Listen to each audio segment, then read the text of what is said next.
अस्सलाम वालेकुम to all my YouTube family. तो कैसे हैं आप सब? उम्मीद है कि आप सब खैरियत से होंगे और मैं भी अल्हम्दुलिल्लाह खैरियत से हूँ। और फिर से माज़रत के वीडियो आजकल मैं बहुत लेट डाल रही हूँ चैनल पर, क्योंकि बहुत ज़्यादा मसरूफ़ियात चल रही हैं। तो वो फिर मैं आपको बताऊँगी कुछ टाइम बाद कि क्या मसरूफ़ियात चल रही हैं आजकल। फ़िलहाल तो यहाँ पे मैं नाश्ता बना रही थी और मैंगो शेक बनाया था मैंने उमर के लिए और किरत के लिए, और अपने लिए एक गिलास बना के रख दिया था। और ये रात की रोटी थी और अंडे की भुर्जी बनाई थी रात में, तो वही मैंने तल के खाई है क्योंकि टाइम नहीं था। मुझे ये बहुत मज़े की लगती है। तो उसके बाद फिर घर के सारे काम काज से फ़ारिग होकर फिर दोपहर के खाने का वक्त हो गया था, क्योंकि मुझे हॉस्पिटल जाना था। तो खाना मैंने सुबह में जल्दी ही बना लिया था। तो दाल चावल बनाए थे, इसकी रेसिपी आपको मेरे चैनल पर मिल जाएगी। वो वाली कड़े पत्ते वाली दाल है और ये सादी दाल है, लेकिन ये बहुत मज़े की होती है। दोनों ही दालें बहुत मज़े की होती हैं। आप लोग जब बनाएंगे तब आपको पता चलेगा। और किरत का तो मोस्ट फेवरेट है खिचड़ी, दाल चावल और इस तरह के जो घर के सादे खाने होते हैं वो किरत को बहुत पसंद होते हैं। तो मैं बस उसको निकाल के दे देती हूँ और फिर वो ख़ुद ही खा लेती है कभी कभी। और कभी मुन्ना बन जाती है कि मम्मा आप खिलाएं आप खिलाएं। तो जब मुझे हॉस्पिटल जाना होता है या किसी भी काम से जाना होता है तो बस फिर मैं यही करती हूँ कि सुबह में ही मैं खाना बनाने रख देती हूँ। नाश्ता भी साथ ही साथ बन रहा होता है और खाना भी साथ ही साथ बन रहा होता है, तो उस तरह से आसानी रहती है। फिर वापस आ गई थी मैं। उमर तो घर में थे नहीं, वो गए हुए थे काम से, तो मैं सिस्टर के साथ ही गई थी। जब वापस आई तो ऑलमोस्ट शाम हो चुकी थी। फिर शाम के काम निपटाए, वही सहन को धोना और बच्चों को फ़्रेश किया, ख़ुद फ़्रेश हुई। शाम की चाय का वक्त हो गया था। अच्छा, सुबह में और शाम में जो है ना मुझे चाय लाजमी चाहिए थी। सुबह के नाश्ते में भी चाय ना हो तो मेरा गुजारा नहीं, और शाम में भी चाय ना हो तो मेरा तो गुजारा नहीं होता भाई। हाय गज्जू, क्या कर रही हैं आप? वीडियो बना रही हैं टॉयज़ की? ओके।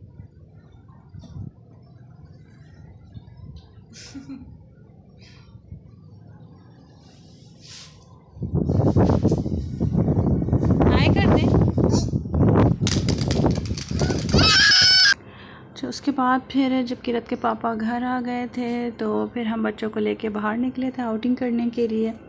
तो रात के खाने के लिए फिर उमर ने ये बाहर से ही निहारी ले ली थी और ये बहुत अच्छी मिली थी और बहुत कम प्राइस पे मिली थी। इतनी निहारी थी कि इसमें कम से कम 4 से 5 लोग आराम से खा सकते थे, इतनी ज़्यादा थी ये।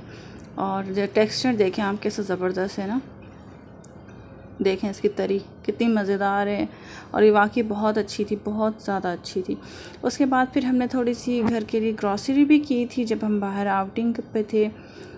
अच्छा, मुझसे किसी ने जो है वो इंस्टाग्राम पे पूछा था कि कोविड-19 चल रहा है और गुज़रा भी है, तो आप को हुआ या नहीं, किस तरह से ना, काफ़ी इस तरह के क्वेश्चंस आते हैं इंस्टाग्राम पर। तो उसका आंसर ये है कि जी, मुझे भी करोना वायरस हुआ था। जो करोना वायरस की पहली लहर थी उसमें ही हो गया था और उस वक्त मिट्ठू मेरे पेट में थी। I was pregnant.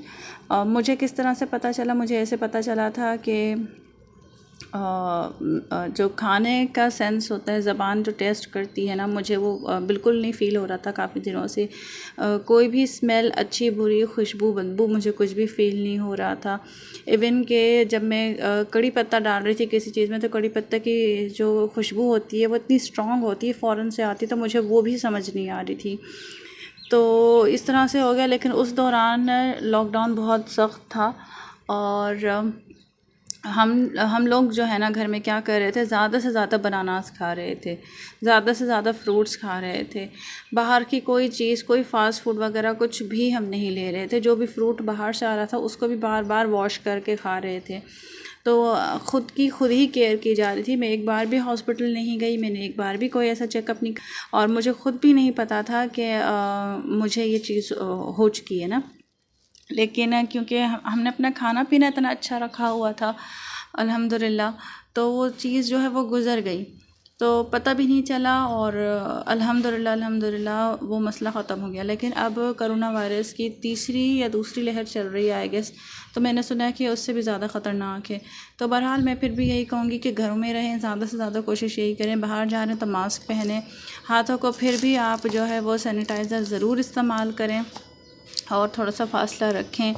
बाहर की खाने पीने की चीज़ों में भी एहतियात करें, फ़ास्ट फूड्स में भी एहतियात करें, फ्रूट्स में भी एहतियात करें, बार बार धोएं, बच्चों को भी फ्रेश रखें, उनके हाथ भी बार बार धुलाएं क्योंकि ये बहुत ज़रूरी है। जब तक ये बीमारी मुकम्मल तौर पे ख़त्म नहीं हो जाती तब तक हमें बार बार ख्याल करना है इस चीज़ का। क्योंकि अभी इंडिया में हुआ था ये, तो बहुत बुरा हाल हुआ है वहाँ का। तो अल्लाह ताला इस वायरस को जल्द से जल्द पूरी दुनिया से ख़त्म करे और आपको, मुझे, हमारे बच्चों को और हम सब को कामिल सेहत अता फ़रमाए, आमीन। और जो इस दुनिया से जा चुके हैं उनकी मग़फ़िरत अता फ़रमा दे, आमीन। तो ये पोरेश जो है ना फूजी का, ये छोटी के लिए है, मैं यही इस्तेमाल करती हूँ मिट्ठू के लिए, और इसी का ही गंदम का इस्तेमाल करती हूँ किरत के लिए। तो ये सारी ग्रॉसरी हो गई थी। अच्छा, इसमें बीन्स भी मैंने आपको दिखाए हैं ना, हार्ड वैक्स के बीन्स, उसका भी रिव्यू अगर किसी को चाहिए तो मुझे बता दीजिएगा, मैं एक मुकम्मल वीडियो बना दूँगी, उसमें आप देख लीजिएगा, मैं वही यूज़ करती हूँ। तो एनीवेज़ होप सो कि आज का व्लॉग आपको पसंद आया होगा। दुआओं में बहुत ज़्यादा याद रखिएगा और अपना बहुत ज़्यादा ख्याल रखिएगा। मिलते हैं इंशाल्लाह आपसे नेक्स्ट व्लॉग में, तब तक के लिए अल्लाह हाफ़िज़। और अगेन माज़रत, इंशाल्लाह कोशिश करूँगी कि आइंदा से टाइम पे व्लॉग अपलोड करूँ। अपना बहुत ख्याल रखिएगा। अल्लाह हाफ़िज़।